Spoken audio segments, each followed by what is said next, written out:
Эң сонун. Келиңиздер, анда сан ариптештирүүнүн ушул сиздердин системаңыздын алкагында долбоорлор тууралуу талкуулайлы.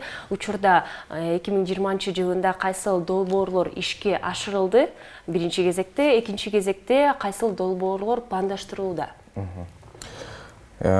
Ушул 2020-жылы ковидтин жылы деп эсептесек болот да. Жарандардын баары үйлөрүндө камалып, бир топ жанагындай учурап калышты да. Ошондуктан биздин ишканага ошо тез арада мамлекет, өкмөт тарабынан бир эмелер коюлду да, тапшырмалар. Ошондуктан эң биринчи ушул май айларында, жылдын башында биз ошо электрондук пропуск системасын иштеп чыктык. Бул Бишкек, Жалал Абад жана Ош шаарларында иштеди. Ошо билесиңер, ошол убакытта бизге шаарларга коменданттык саат киргизилген, машинелердин жүрүшү токтотулган. Ошол бирок жанагындай камсыздоо унаалары, жанагындай скорый помощь унаалары ошолор жүрүп турду да. Ошолорго жана керектүү жарандардын унааларына уруксаат, электрондук уруксаат системасын биз жасап чыктык. Мурда болсо ошо комендатурага барып кайрылса адамдар, биз ошо системаны киргизгенден кийин онлайн түрүндө мүмкүнчүлүк түзүлдү да, онлайн түрүндө.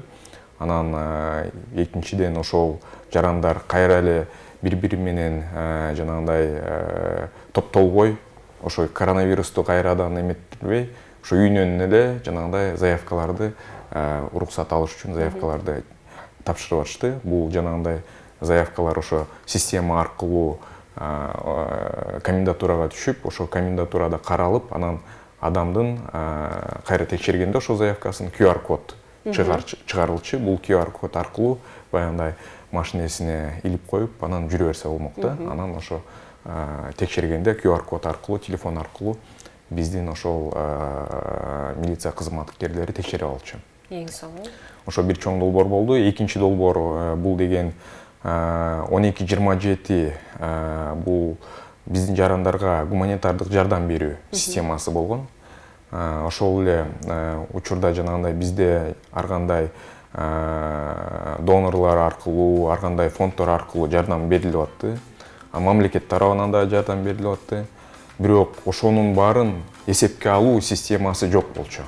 Кандай, кайсы жарандарга берилди, кайсы жарандарга экинчи жолдон берилди, кайсы жарандарга дагы керек, областтар боюнча, райондор боюнча кандай жанагындай көрсөткүчтөр болуп атат деген маалымат жок болчу. Ошол маалыматты жанагындай топтош үчүн, анализдеш үчүн биз ошо 1227 чекит түндүк, чекит кежи деген системасын жасап чыктык.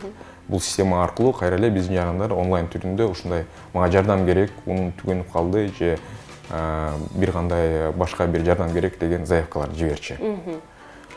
Бул система аркылуу Бул арыздар дагы электрондук түрүндө. Электрондук түрдөгү арыздар. Бул система аркылуу абдан көп заявка кабыл алынды. Менин оюмча ошо 200 миң, 300 миңге жакын заявка түштү бул система аркылуу. Анан биринчиден ошол жанагы жардам берүү штабы иштеди бул система менен. Экинчиден ошол бүт жанагындай жардамдар берилгенден кийин биз ошол маалыматтын баарын топтоп, анан анализдедик да. Кандай, кайсы жерде биз туура эмес кылдык, кайсы региондорго көбүрөөк жанагындай көңүл бурулду же каякта азыраак болуп калды, ошонун баарын анализдеп, анан кандай бир нече жанагындай башкаруу тапшырмалар берилди да. Эмкиде ошондой болгондо кандай кылыш керек деген. Анан бул ошо пандемия учурунда дагы бир топ проекттер болду, бирок алар мындай чоң мындай мамлекеттик деңгээлдеги эмес. Экинчиден ошол биз ушул быйыл 2020-жылы бирдиктүү идентификация системасын киргиздик. Негизи ушул бүт санариптештирүү проекттеринде эң биринчи маселе бул деген жаранды идентификациялоо. Ошо мен мисалы компьютер аркылуу порталдарга же жанагындай электрондук заявкаларга кирип атканда мен Азамат Буржуев деген тастыктаган бир система болуш керек, бир процесс болуш керек да. Буну деген 2017-жылы биздин жанагындай биометрикалык паспорттарга чиптерди киргизген. Ошол аркылуу, ошол чипте биздин электрондук кол тамгабыз бар. Ошол аркылуу силер деген ошо идентификация өтсөңөр болот. Бирок ал бир жагы бар. Ошол паспортты колдонуш үчүн атайын жанагындай карт-ридер алыш керек, аны деген компьютерге улаш керек, андан кийин ошол электрондук кол тамгага силер деген доступ ала аласыңар да. Бул биздин мисалы Бул дагы мамлекет жаатынан каралыш керек да. Ооба, бул дагы мамлекет жаатынан каралыш керек, бирок ичине биздин жарандарга орточо жаранга ыңгайсыз да. Ошондуктан биз электрондук булут түрүндөгү кол тамганы азыр киргизип атабыз. Ошо 1-сентябрдан баштап биздин жанагы мамлекеттик каттоо кызматынын сондорунда биздин жарандарга акысыз бериле баштады бул электрондук кол тамга. Бул ошо идентификация системасынын бир компоненти. Мындай жалпак тил менен айтканда, мисалы силер деген порталга киргенде ошо сондон алган паролду киргизесиңер, анан идентификация болуп бүт. Азыр ойлонуп отурам да, ошол чип кереги деле жок болуп калды десек болобу. Бирок мисалы биздин жарандар, кээ бир жарандар чет мамлекетте болсо, мисалы эгерде аякта сондор жок, анан ошол чип аркылуу деле кызматтарды ала алат да. Бул эми баягы технологиялар өзгөрүп атат. Балким бир 2-3 жылдан кийин булуттук кол тамгадан башка дагы бир кол тамга чыгып калышы мүмкүн. Биз биле албайбыз, бирок биз жарандарды камсыз кылып бериш керекпиз. Бул ошол чоң бир проект, азыр ошол биз активдүү түрдө ушул проектти киргизип атабыз. Мындай кыскача алдыда биз дагы сүйлөшөбүз, кайсыл долбоорлор пландаштырууда. Сиз айта кеткен долбоор тууралуу мен дагы бир нерсе айткым келип жатат. Пандемия учурунда дагы бул мыкты салымдардын бири деп айта аламын. Эмне себептен? Анткени биз үйдө камалганда кандайдыр бир аймактарга дагы кире албайсыңар деген дагы ошол талап кылынган нерселердин бири. Жана эгерде сен ошол паспортуңду айта кетсек, ID-ни көргөзсөң чип менен чогуу, ал жакта сенин дарегиң жок, жана биз сени өткөрө албайбыз деген суроолор да жаралган. Ошол себептен бул долбоорду күтөбүз. Алдыда пландар тууралуу дагы талкуулайбыз. Бизден эч алыстабаңыздар. Бир аз тыныгуудан кийин эфирибизди улантабыз. Биз менен чогулуңуздар.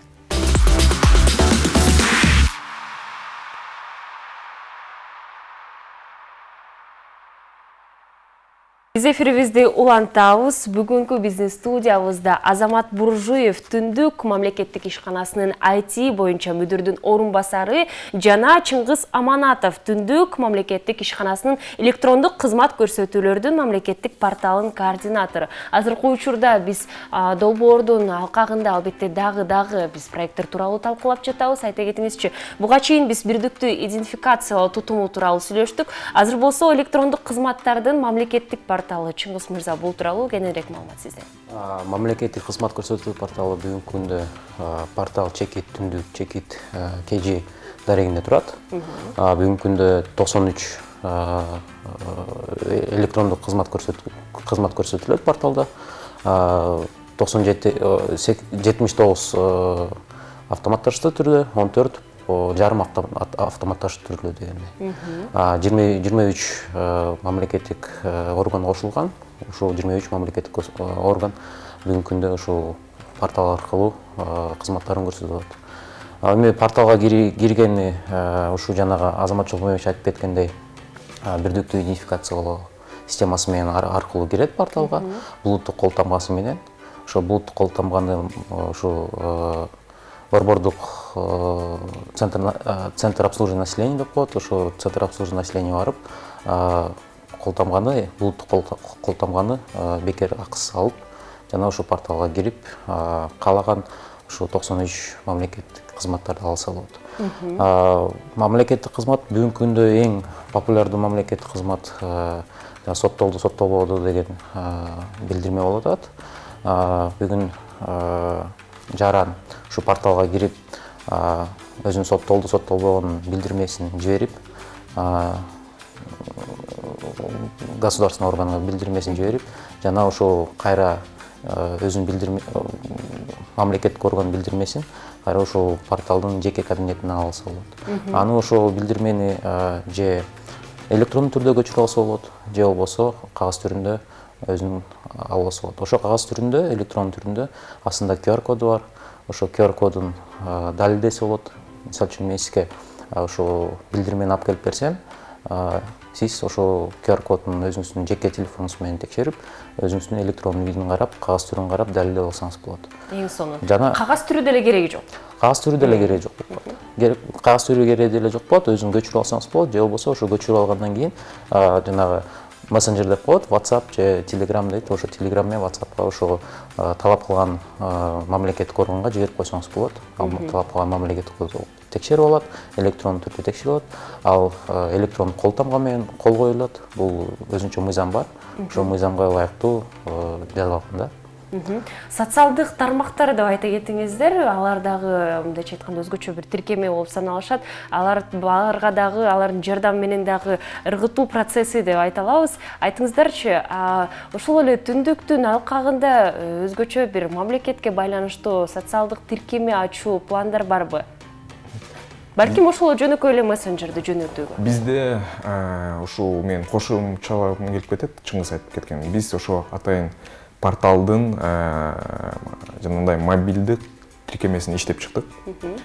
Биз баягы изилдөөлөрдү жүргүздүк да. Биздин мисалы ошол эле Кыргызстанда 7 миллиондон ашык смартфон бар экен, катталган. Биздин ошо жарандар бирден телефон эмес, бирлеринин экиден телефону бар экен. Эгерде 6 миллиондон ашык адам бар болсо, 7 миллион албетте бул чоң. Ошондуктан бул эң бизге ыңгайлуу инструмент, кантип жаран менен биз катташсак болот. Бул деген ошо тиркемелер аркылуу, мобилдик тиркемелер аркылуу ошо эметсек болот экен. Ошондуктан ушул электрондук порталдын мобилдик тиркемеси бар. Биздин жарандар ошо Apple Store же Google Play маркеттерине кирип, түндүк деп издесе, ошо мобилдик биздин приложениябыз чыгат. Бул аркылуу ошол эле жанагындай компьютерден ачылган бүт электрондук кызматтардын баары ошо мобилдик тиркеме аркылуу дагы алына алат да. Экинчиден, бул деген биз азыркы учурда бул жанагындай электрондук кызматтар порталы, бул деген жөн эле фронт, витрина деп койсок болот да. Анын артында бир көптөгөн системалар бар. Ошол эле биз айтып атабыз, жанагындай соттолбогон жөнүндө справка деп. Бул деген ушул портал аркылуу, түндүк система аркылуу ички иштер министрлигинин маалымат базасына кирип, маалыматты ошол жерден алып чыгып, кайра жаранга алып келет да. Мисалы, азыркы учурда мурда биздин жарандар ошо нарындан келип Бишкекке арыз жазып, анан 2-3 күн күтүп, анан ошол арыздын жообун алып, жанагындай справканы кайра нарынга кетсе, азыркы учурда ошо мобилдик тиркемени алып туруп, кирип, ошол жерден справканы чыгарып алса болот. Эң сонун. Бул деген бир топ жеңилдик, бирок бул деген биз үчүн жанагындай предел эмес. Биз дагы буну дагы көбөйтөбүз, өзгөртөбүз. Азыркы учурда биз деген ошо Чыңгыздын отделы активдүү киргизип атат маалыматтык системаларды, ошол маалыматтык системалардан жанагындай электрондук кызматтарды алып чыгып атышат да. Жана албетте баары алдыда деп айта аламын. Дагы бир долбоорлоруңуздун бири бул ошол мамлекеттик электрондук билдирүү тутуму деп айта аламын. Чыңгыз мырза, бул тутумда дагы эмнелер бар? Кандай өнүгүүлөр бар, айтып бериңизчи. Бул тутум, мамлекеттик билдирүү тутуму, бул дагы эле ушул электрондук кызмат көрсөтүү порталына интеграция болунган. Жана ошол биздин жараныбыз жеке кабинетине киргенден кийин ушул мамлекеттик электрондук тутумду колдонсо болот. Бул мамлекеттик электрондук билдирүү тутуму, бул тутум жаран кирип, өзүнүн каалоосун же заявлениялоо же каалоолоо ушул мамлекеттик органга өзүн жибере алса болот. Бул тутум көптөгөн маалыматтар менен интеграция болулган. Жанагы электрондук документ оборот деп коет, ошо электрондук документ оборотко мамлекеттик органга түшөт, жарандын билдирүүсү. Анан ошо мамлекеттик орган карап чыгып, жаранга ошол жеке кабинетине же болбосо ошо жана мессенджерлерге жообун жиберип, ошондой билдире алат да. Бул порталга интеграция болунган үчүн негизи себеби анткени жаранга өтө ыңгайлуу болот.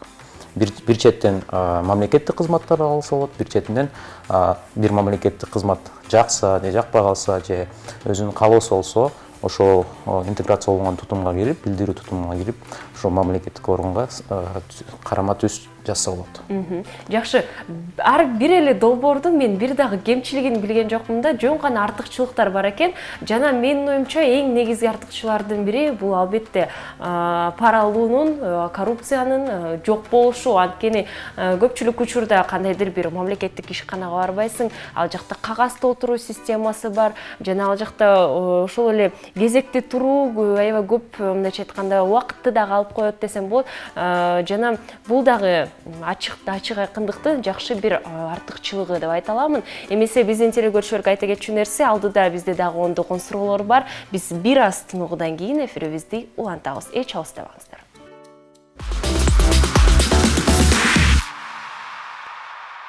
Эфирибизди улантабыз. Кийинки суроону узаткым келип жатат. Социалдык суроолордун бири болушу мүмкүн деп айта аламын. Биздин ушул мамлекеттик жана муниципалдык кызматтарынын азыркы учурда деңгээли жана башка өлкөлөр менен салыштырмалуу кандай көйгөйлөр жаралды бул деги эле тиркемелерди жана деги эле мамлекеттик ишкананын киргизүүдө? Негизи биз азыр ошо мен жана айтып кеткендей мамлекеттик органдардын кызматтарын порталга кошуп атабыз да. Бул иш жүрүп атат, бирок ошол эле мамлекеттик органда маалыматтык система болуш керек. Атайын системалар болуш керек. Маалымат ошо автоматташтырылган түрдө портал менен маалымат алмаш үчүн. Эң чоң көйгөй бул деген ошол биринчиден биздин ар кандай мыйзамдар болуп атат. Анткени мисалы ошол маалыматты ошол эле салык кызматынан алыш кичине кыйыныраак болуп атат. Анткени ал салык кызматынын мыйзамдары боюнча бул маалымат, салык боюнча маалымат эч кимге берилбеш керек. Ошондой мыйзам түрүндө дагы бир нече бизде эмелерибиз бар, көйгөйлөрүбүз. Экинчиден ошо биздин айыл жергесинде жашаган жарандар дагы маалымат жеткизүү, ушундай тиркеме бар, ушундай электрондук түрдө кызматтарды ала аласыңар деген дагы маалыматты жеткирүү проблемасы бар да. Ошондуктан биз азыркы учурда ошол жанагындай биздин СМИ аркылуу көбүрөөк маалыматты жеткирүү иш-чараларын көрүп атабыз. Экинчиден ушул эле биздин адистердин жетишпей атат да. IT адистер азыркы учурда ошол жанагындай эл аралык, бул IT тармагы эл аралык тармак деп эсептесек болот да. Мисалы Кыргызстанда отуруп Америка же Россия иштей берет да биздин IT адистерчи. Ошондуктан биз ошо IT адистерди өзүбүздүн ишканабызда негизи эле мамлекеттик IT технологиялар ишканаларында кармоо чоң бир маселеси болуп атат. Анткени алардын айлыктары көбүрөөк, 2 эсе, 3 эсеге көбүрөөк болуп кетиши мүмкүн. Ошондуктан биз ар кандай программаларды жанагындай стимул кыла турган бир долбоорлорду биздин адистер үчүн ачып атабыз, ачып берип атабыз. Жана ошол бирок бир чети алсак, ошол биздин кыргызстандык адистер эл аралык жанагындай IT компанияларда талап кылынып атса, бул деген биздин ошо IT адистердин деңгээли чоң, бийик деп эсептесек дагы болот деп айта алам да. Ошондуктан бул экинчи ошо урчунтуу маселе. Үчүнчү ошол эле биздин мамлекеттик мекемелердин ичиндеги процесстерди санариптештирүү деп эсептесек болот да. Ошол биз бул жанагындай мамлекеттик электрондук кызмат бул деген акыркы стадиядагы бир продукт деп эсептесек болот. Андан мурун ошол мамлекеттик кызмат болуш керек да. Эң сонун биз көйгөйлөрдүн баарын угуп алдык, бирок ага карабастан сиздер алдыга жылып дагы өнүккөнгө аракеттенүүдөсүздөр. Ошондуктан сиздерге ийгилик биринчи кезекте. Экинчи кезекте акыркы суроолордун бири болсун. Сиздердин келечектеги пландарыңыздар кыскача түрүндө Чыңгыз мырза сизге жооп. Биздин Кыргызстандын санариптештүү келечеги өтө кең деп ойлойм. Анткени бүгүнкү күндө биз ошол Борбордук Азиянын экинчи орунда жүрөбүз санариптештер боюнча. Буюрса биринчи орунга чыгабыз. Эми ушул кызматтар боюнча, электрондук кызматтар боюнча алдыга жүргөндөрүбүз ошо кең болот деп ойлойм. Эң сонун чоң рахмат. Биздин эфирибиздин аяктаганына бир нече убакыт калды. Жана сиздерден кыскача Азамат мырза жыйынтыктоочу сөздөргө сизге мүмкүнчүлүк беребиз. Чоң рахмат. Биз деген ушул негизи санариптештирүү азыр Кыргызстанда активдүү түрдө киргизилип атат. 2-3 жылдан бери ошо санариптештирүү жылы деп жарыя болуп атат Кыргызстан үчүн.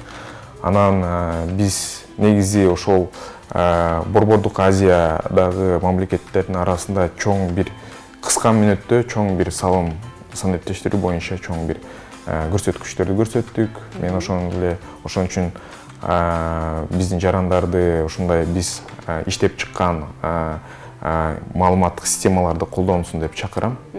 Ошол аркылуу биздин жарандар справкаларын алып, ар кандай мамлекеттик органдар менен жанагындай кызматтарын алса жакшы болот да. Чоң рахмат. Сиздерге дагы ийгилик каалайбыз. Биздин өлкөбүзгө ушундай мыкты деңгээлинде салым кошконуңуздарга мен ыраазычылык билдирем. Телекөрүүчүлөргө айта кетчү нерсе, бүгүнкү биздин студиябызда Азамат Буржуев жана Чыңгыз Аманатов келип, албетте Түндүк мамлекеттик ишканасы тууралуу бардык нерселердин баарын айтып берип, суроолордун бардыгына жооп узатышты. Жана мен дагы айткым келип жатат, бул мамлекеттик ишкананын натыйжалуулугу чындыгында аябай чоң жана керектүү. Ошол себептен эгерде мамлекеттик ишкана болобу, жеке ишкана болобу, албетте сиздер дагы кошулуп, жөнөкөй жаран болосузбу, жада калса мобилдук телефондон гана тиркемени сактап алып, албетте электрондук системага өтүүгө аракеттениңиздер. Бул жеңил болмокчу жана албетте биздин жашообузду дагы оңоюраак, бизге дагы жеңилирээк алып келмекчи. Дал ошол себептен барыңыздар кошулууга чакырмакчыбыз. Сиздер менен мен Сезим Имамадиева болдум. Кайрадан амандашканча.